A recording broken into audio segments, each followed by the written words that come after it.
History is not just about the past. It's about patterns. And patterns repeat because human psychology never changes. This channel is about history, money, and the hidden forces that shape human behavior. If you want to understand how civilizations rise, how they fall, and why people keep making the same mistakes, you're in the right place. When people imagine the fall of Rome, they picture chaos. Barbarians storming the gates, cities burning, an empire collapsing overnight. But Rome didn't fall suddenly. It decayed slowly. And the decay didn't begin on the battlefield. It began with money.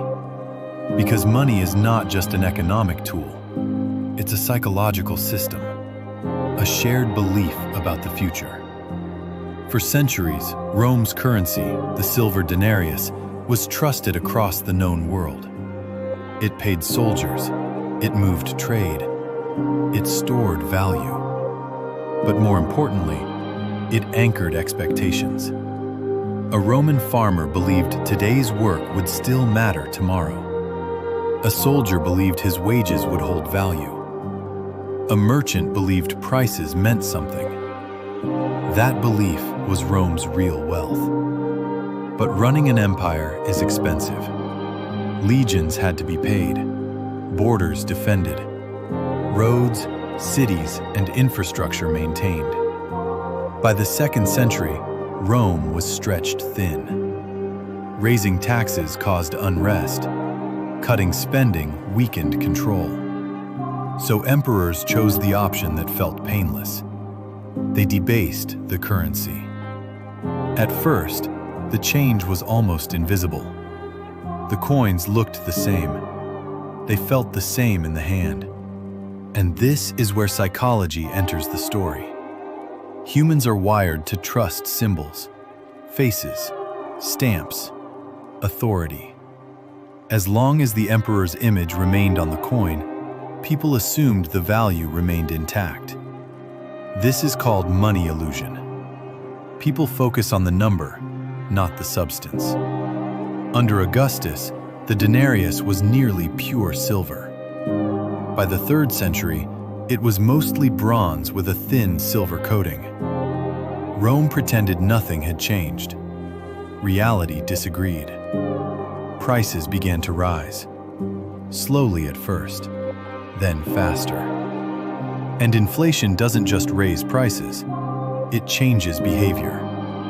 People stop saving. They spend faster. They hoard goods instead of money. This is known as time preference collapse. When the future feels unreliable, long-term thinking disappears. Roman soldiers demanded higher pay. Merchants refused debased coins. Barter returned. Money stopped functioning as money. And when money breaks, trust breaks with it. Farmers abandoned land rather than pay taxes in worthless currency. Trade networks fractured. Local economies turned inward. Rome responded the only way it could, with force.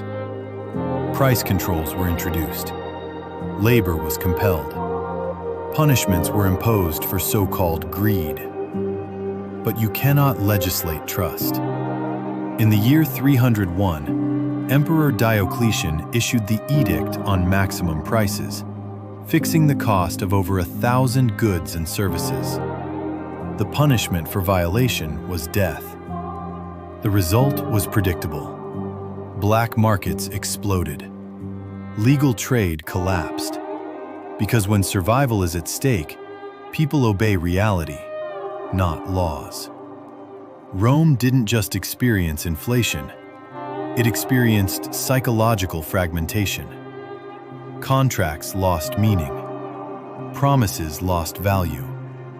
Loyalty eroded. And without trust, an empire becomes hollow. Eventually, Rome abandoned the denarius entirely. Constantine introduced the gold solidus, restoring some stability. But it was too late for the Western Roman Empire. The damage was already done. Rome did not fall because of barbarians. They only finished what broken money had started. And this story is not ancient history. Every major inflationary collapse follows the same psychological path. Weimar Germany, Zimbabwe, modern fiat systems, different eras, same human mind. Governments debase currency to delay pain. People feel richer at first, then confused, then angry. Inflation is a silent tax. It transfers wealth invisibly, and invisible theft creates resentment. Rome teaches us a brutal lesson. Civilizations collapse when the future stops feeling real. The enemy is rarely outside the walls. It is almost always inside the treasury. History doesn't repeat itself, but it punishes those who don't understand it. If this gave you a new perspective, subscribe, because the past isn't over. It's waiting.